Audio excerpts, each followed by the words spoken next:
Hello everyone, welcome back to the channel. Dr. here. There has been an update for Team Fortress 2, quite a big one. So I figured let's jump into a game and look at the patch notes, see what has been changed and what all of that means. Right, so first of all, several fixes to address exploits and stability issues. This is just Valve being, Valve. They're being obtuse, they don't want to tell us what they've done.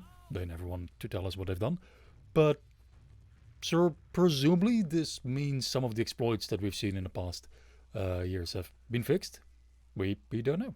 Next, added the game server setting netchan limit msec, which allows server operators to limit the amount of processing time the game server can spend on processing packets for each client per tick.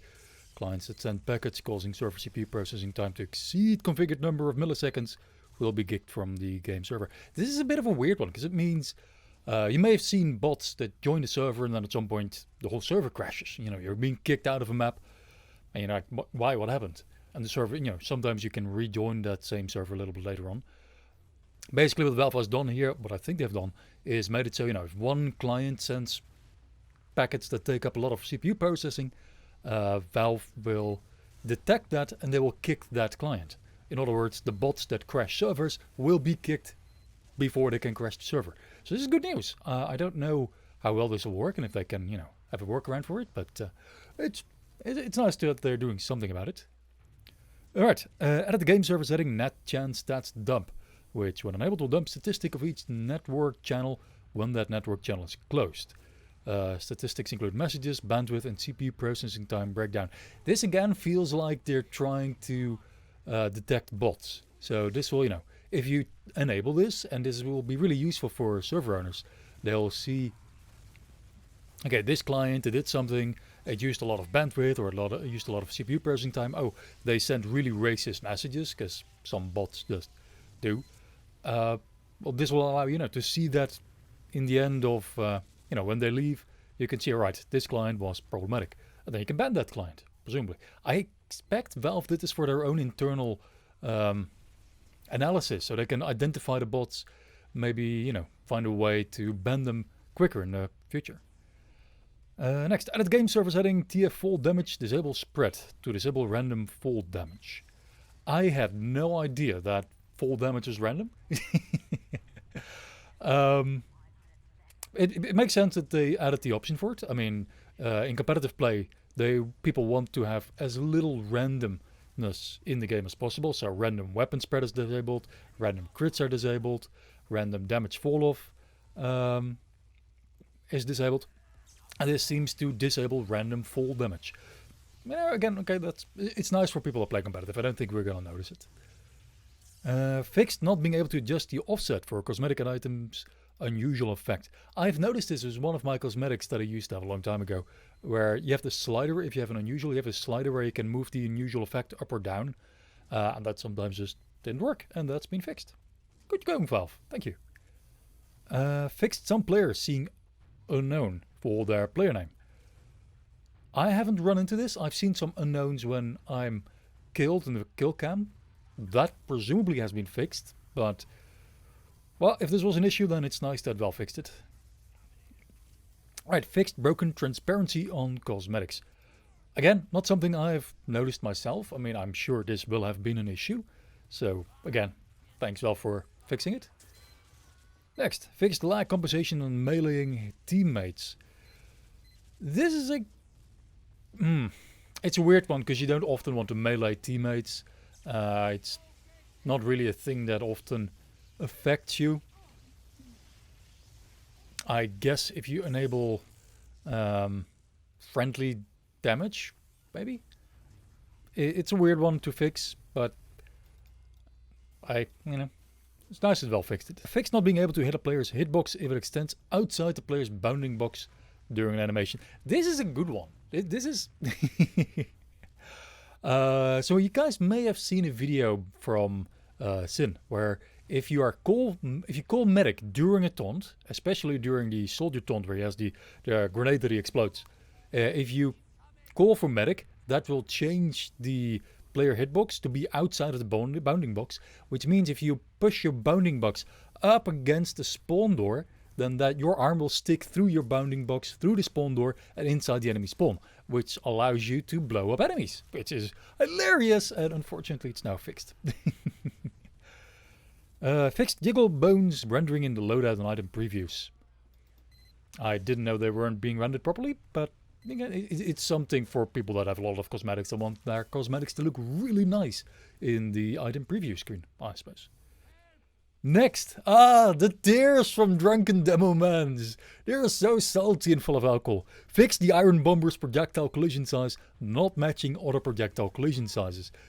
This is a weird one. This has been in the game for years and years and years. Basically, the Iron Bomber, for those of you who don't know, has these round pills that roll differently from the normal projectiles from the grenade launcher. And for some reason, Valve put the wrong collision hitbox on there. So the effective size of the Iron Bomber's hitbox was 4 times the size of the regular grenade launcher. In other words, if a hit would have, if a pill would have missed an enemy player with the normal grenade launcher, it can still hit with the Iron Bomber. It's easier to hit enemies with that thing. That has finally been fixed, and as a scout main, I can only say about freaking time, Valve, but thank you. Fixed convar buttons flickering after being clicked to toggle the value. Again, one of those weird little side issues that you don't normally see, but well, nice that they fixed it. Fixed the short stop shove, showing as self-inflicted damage. I don't know anyone who has actively been trying to kill enemies with the short stop shove. I mean, it does 1 damage as far as I know. So, killing anyone with that, impressive, not very practical. I don't think you will very often see a hitbox, or sorry, a kill feed for that. But, whenever you do now, it's fixed. Good job. Fixed mini sentry guns, not triggering damage alerts in the HUD. Again, it's something I wasn't aware of, that this was broken. But good that it's fixed. That's a weird one, that it wouldn't trigger damage alerts. It's a mini sentry. Fixed net disconnect reason affecting disconnect messages on the client. My understanding was that net disconnect reason is the server is telling the client when it kicks a client why it's been kicked. So it says, okay, you've been kicked for, you've been idle too long, or your ping was too high, or you've been kicked from a kick vote. That should also affect the disconnect message on the client. And we thought that was fixed with the previous update. Apparently it wasn't. So now they've properly fixed the fix. So you now should be able to hear or to read why you've been kicked from a server. Of course, that's only going to affect players that get regularly kicked, so it might not be an issue for you. It's not really an issue for me, but it's nice that it's now solved, maybe. Next, fixed medigun charges expiring too early if a server forces at Uber time. I guess this is something that only happens on custom servers, but nice that it's fixed. Fixed network edicts being used for server-side only entities. I'm guessing what this means is that the server will send some network information for things that only happen on the server, so the clients don't need to know about this. So it's unnecessary bandwidth use, which has now been fixed. Again, it's a minor thing that is not going to affect actual gameplay. Updated Mac picmic to allow values below -1. This is an interesting one. This has been bugged, or this has been disabled since about 2010. Mat picmic is a console command that lets you set higher graphics quality than normal. So you can type in your console mat_picmic, -5 or -10 even, and it will increase the texture quality of everything in game. Like, a lot of items have higher quality textures that are not being used. The reason they exist is if you want to make a machina or something other, some screenshot, or for whatever reason you want the highest possible quality textures. Up until this patch, you're stuck at -1, but you can now go higher, which is a lower number. It's weird. But -10 is super high quality, and -1 is normal high quality. Updated, added some tournament medals. Again, they did that in the last patch as well. I don't know if they missed some or if there have been new tournaments finished, but nice job for all the competitive players out there. Next, right, the most important part of this update. They've again updated the localization files. Good job, Valve, good job. Next, updated man versus machine. Fixed not being able to kick spectators.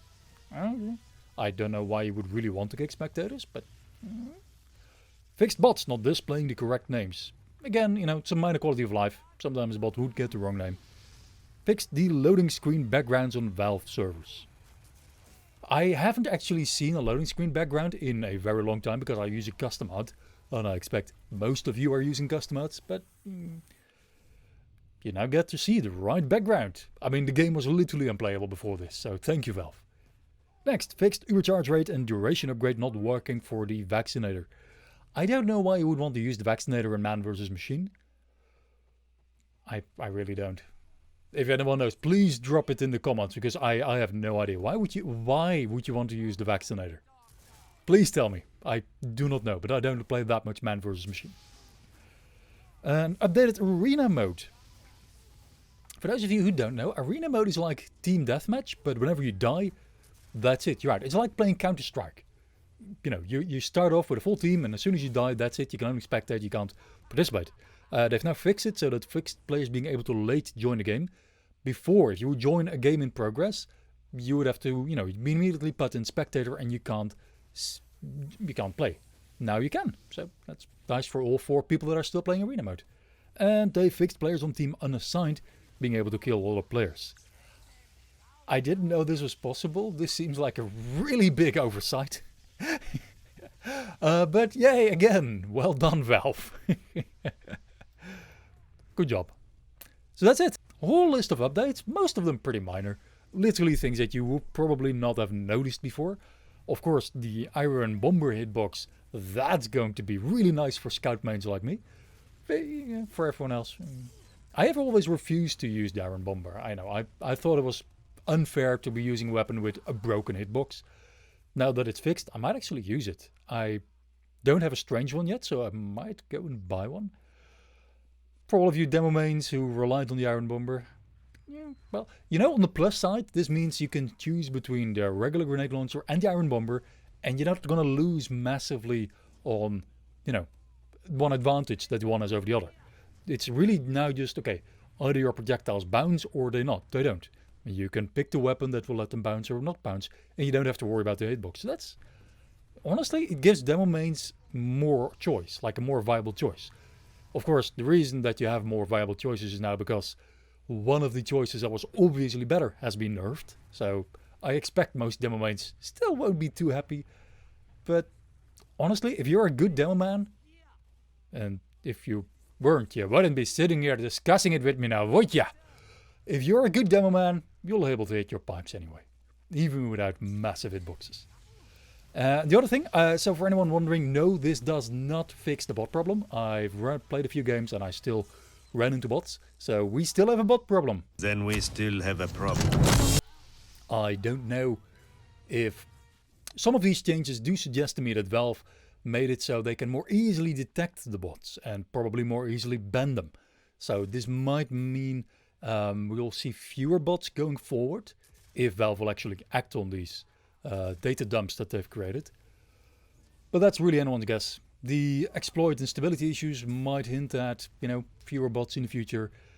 We definitely know that they won't be able to crash servers anymore. Or, well, that's the idea. We'll see how well Valve implemented it. But theoretically, the bots will not be able to crash servers anymore. So that's at least something. But it's definitely not fixed yet. The whole bot problem is still there. And we'll see how far we can get. So yeah, I mean, overall, I'm cautiously optimistic. It's nice that we get a second big update. Well, I say big. Like, this is a decently sized update. Yeah, we don't get any new weapons, we don't get new maps, we don't get any new game mechanics, or, even really big changes to how weapons work, other than the Iron Bomber. But we get a lot of fixes, and we get a lot of minor fixes, and I think right now, this is what Team Fortress 2 needs. Team Fortress 2 needs quality of life fixes. It needs, issues that have been in the game for years need to be fixed, and Valve is fixing them, and that's a good sign. They could have fixed this 5 years ago, some of these bugs. The reason that they're doing it now, I don't know. I get the feeling there are a few people that have picked up Team Fortress 2 as their development project. They're working on fixing issues in Team Fortress 2. They're aware of the bot problem. They're also fixing or trying to address the bot problem. And you know, maybe that's a difficult problem, and maybe it'll take some time for them to get around to it, or to have a definitive idea of what's, you know, the best solution to the bot problem. But honestly, you know, the fact that they're still working on it and that they're doing something is a good sign. I don't think we'll get rid of the bots anytime soon, but I do expect that with the next month or two, we will probably see fewer of them. And that is always something to be happy and positive about. So I hope you guys found this video helpful. I like to go over these patch notes, make a quick video every time a big update drops. If you like it too, please hit that like button and let me know. And otherwise, I hope you all have a wonderful time in Team Fortress 2. Thanks for watching.